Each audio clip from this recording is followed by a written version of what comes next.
সূরাতুল বাকারার ১৭২ নম্বর আয়াতে আল্লাহ তাআলা ইরশাদ করছেন, ইয়া আইয়ুহাল্লাযীনা আমানু কুলু মিন তাইয়্যিবাতি মা রাযাকনাকুম ওয়াশকুরু লিল্লাহি ইন কুনতুম ইয়্যাহু তা'বুদুন। অর্থাৎ ওহে বিশ্বাসীরা, আমি তোমাদেরকে পবিত্র জিনিস থেকে যেটা রিজিক হিসেবে দান করেছি তোমরা সেটা খাও, অপবিত্র কোনো কিছু তোমরা খেও না। পাশাপাশি সূরাতুল আরাফের ১৫৭ নম্বর আয়াতে আল্লাহ তাআলা ইরশাদ করছেন, ওয়া ইউহিল্লু লাহুমুত তাইয়্যিবাতি ওয়া ইউহাররিমু আলাইহিমুল খাবাইস। অর্থাৎ তিনি তোমাদের জন্য তৈয়িবাত বা পবিত্র খাবারগুলোকে তিনি হালাল করেছেন, আর অপবিত্র যত খাবার আছে এগুলো তিনি তোমাদের জন্য হারাম করেছেন। তো কোন জিনিস খাওয়া আমাদের জন্য হালাল আর কোনটা খাওয়া হারাম, এক্ষেত্রে আমরা বিশ্বাসীরা এই মূলনীতি সবসময় অবলম্বন করতে হবে যে যেটা তৈয়িবাত পবিত্র সেটা আমাদের জন্য খাওয়া, সেটা কনজিউম করা আমাদের জন্য হালাল, আর যেটা খাবাইস অপবিত্র সেটা কনজিউম করা আমাদের জন্য হারাম। যেমন কালামুল্লাহ মাজিদ আল্লাহ তাআলা আমাদেরকে জানিয়েছেন যে রক্ত খাওয়া হারাম, যেহেতু এটা খাবাইস। শুকরের গোশত খাওয়া হারাম, মৃত প্রাণী খাওয়া হারাম। আল্লাহ ছাড়া অন্য কোনো দেবদেবীর নামে যে প্রাণীগুলোকে স্লটার করা হয়েছে, উৎসর্গ করা হয়েছে, বলি দেওয়া হয়েছে, এগুলোর গোশত খাওয়া হারাম, কারণ এগুলো সব হচ্ছে মিনাল খাবাইস, অপবিত্র।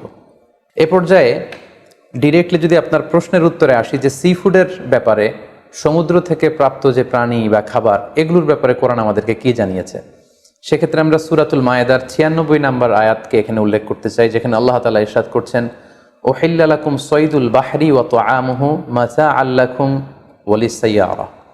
অর্থাৎ তোমাদের জন্য সাগরের শিকারকে হালাল করা হয়েছে। সাগর থেকে আমরা মাছ বা অন্যান্য যে কোনো জিনিসে শিকার করি না কেন সেটা খাওয়া, কনজিউম করা, সেটা আমাদের জন্য হালাল। পাশাপাশি সাগরে মৃত যা পাওয়া যায় এটাও আমাদের জন্য হালাল। আল্লাহ বলছেন মাতাআল লাকুম ওয়া লিস-সাইয়ারা, এগুলো তোমাদের জন্য ভোগের সামগ্রী এবং নৌপথে যারা ভ্রমণ করবে তাদের জন্য ভোগের সামগ্রী। রাইসুল মুফাসসিরিন আব্দুল্লাহ ইবনে আব্বাস রাদিয়াল্লাহু তাআলা আনহু এই আয়াতের তাফসীরে সয়দুর বাহার বলতে তিনি বুঝিয়েছেন জীবিত। জীবিত তোমরা সাগর থেকে যেটাকে শিকার করো সেটা তোমাদের জন্য খাওয়া জায়েজ। আর ওয়া তুআমুহু দ্বারা তিনি উদ্দেশ্য নিয়েছেন মৃত, অর্থাৎ সাগর থেকে প্রাপ্ত যে কোনো প্রাণী জীবিত হোক কিংবা মৃত হোক, যেভাবেই আমরা আহরণ করি না কেন সেটা খাওয়া আমাদের জন্য হালাল। তার মানে সি ফুডের ব্যাপারে কোরআনের দিক নির্দেশনা হচ্ছে সাগর থেকে প্রাপ্ত জলজ যত ধরনের প্রাণী আছে সেটা চাই জীবিত হোক কিংবা মৃত হোক, সেটাকে আল্লাহ তাআলা আমাদের জন্য খাওয়া হালাল করে দিয়েছেন।